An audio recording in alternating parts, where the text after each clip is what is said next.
In an interview with the BBC you gave a couple of years ago, the journalist asked you about how you squared your pessimism with your optimism, and I believe you remain optimistic about social change and all that it can bring. But do you remain optimistic now, all these years later? And if so, why? Can you give some examples so that it alleviates some of my pessimism about society? Well, you know, there's a famous line of Gramsci's, but wasn't original to him, but he made it famous. We should have pessimism of the intellect and optimism of the will. And I think that's a good formula. With regard to pessimism, we have two choices. We can say, look, everything's hopeless, so let's quit, and we'll help ensure that the worst will happen. Or we'll say, look, there are possibilities, let's pursue them, maybe things will get a little better. But that's not a real choice. And that's all there is to say. I mean, for every one of these major problems, there are possible solutions. And there's, in many respects, our societies are considerably more civilized than they were, say, 50 years ago. Many respects. So, for example, the most striking example is women's rights. That's just changed enormously in the last 50 or 60 years in much of the world, in the West in particular. All sorts of cases. I mean, take the United States. In the United States, women, go back to the early days of American history, the founding fathers took over British common law, of course.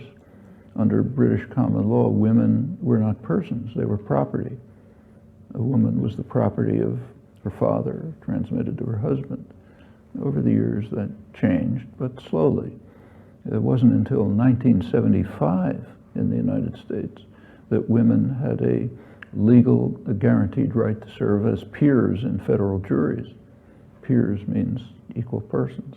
That's just a few years ago. That's one of many changes. Take, say, opposition to aggression. It's much higher than it was back in the early 60s. What I described in the early 60s, it could not take place now. So you compare, say, the invasion of Vietnam with the invasion of Iraq. The invasion of Iraq was the first time in the history of Western imperialism when you had huge protests before the invasion was officially declared. I mean, it had been going on, but before it was officially declared, there were huge protests. That's totally different from what happened in the invasion of South Vietnam, okay? And it had an effect. I mean, what happened in Iraq was bad enough, but Bush and Blair never dreamed of carrying out the kinds of actions that Kennedy and Johnson carried out with impunity. All right, those are changes. Take nuclear weapons. There now is very widespread popular opposition to development of nuclear weapons. It's still going on, and the threat of nuclear war, I think, is severe, much more than people imagine.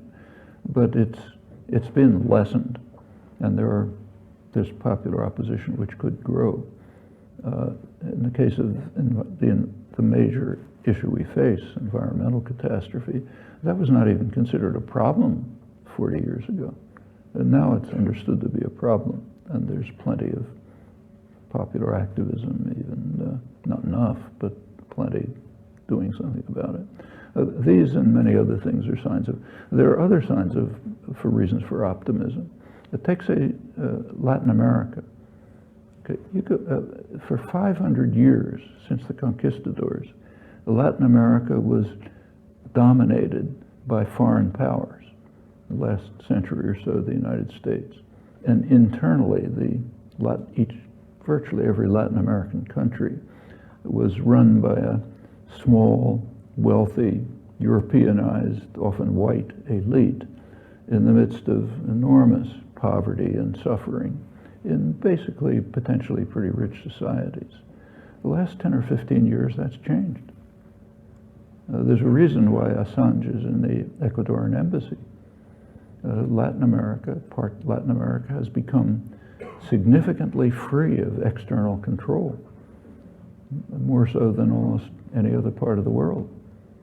and it's beginning to face some of its horrible internal problems. Now, those are all signs of optimism. It means there are things that can be done.